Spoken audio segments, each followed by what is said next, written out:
Hey, Hey, is it true that your 11 o'clock canceled? it is. I have time for a consult. Oh, well, think of it more as a house call. See, it has all of the features. It has a fireplace. It has a skylight. It actually reminds me of all the apartments in Paris that I wanted so desperately but couldn't afford. And it's been totally updated. It has new electrical, has brand new floors. And I mean, come on. 2-car parking. I've only got one car. Well, I have a car. And did I mention that it has a gym?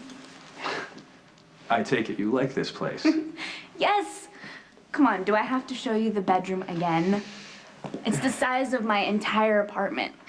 All that room to play in. I don't have any furniture.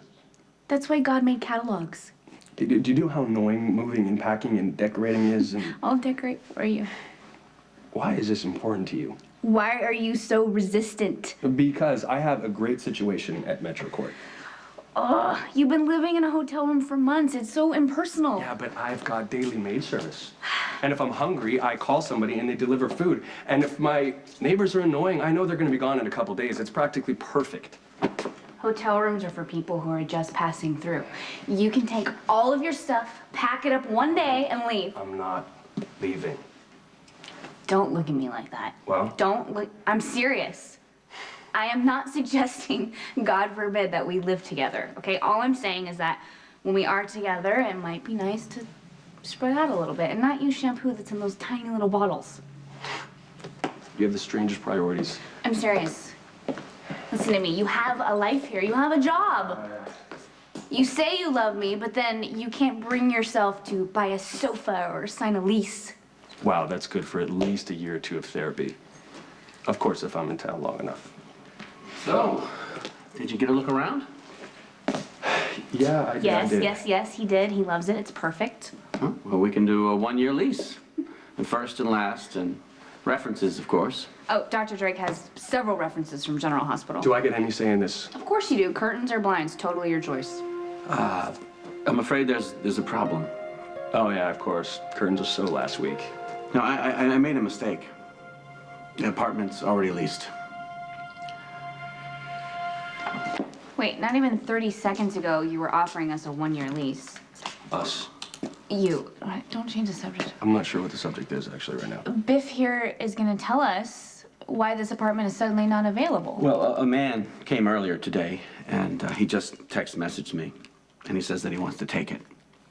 So I'll be happy to take Dr. Drake's information, and I'll let him know in case anything else opens up.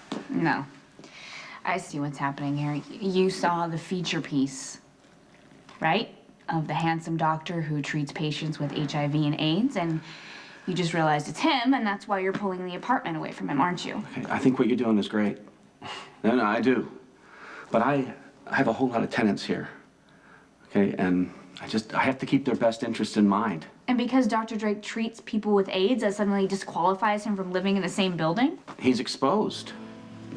You expose yourself to HIV all the time. And that scares you because, well, you do know that you can't get HIV or AIDS from an elevator button, or from the air conditioning ducts, or even from the sweat on a treadmill in the gym. Okay, the jury's still out on... Actually, it's not. Maybe you should do your research before you make decisions that affect people's lives.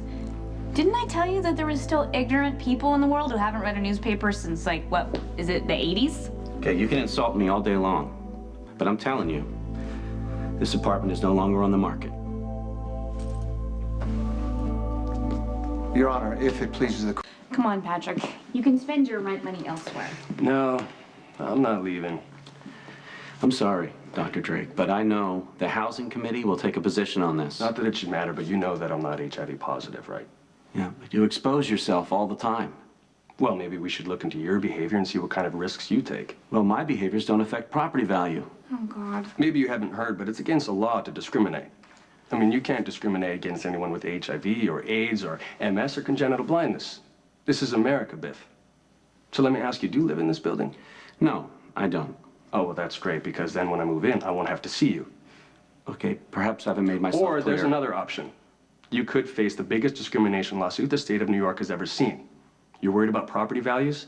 There'll be lawyers and torts and protesters. And when WLPC News shows up, there goes the neighborhood. You understand me, Biff?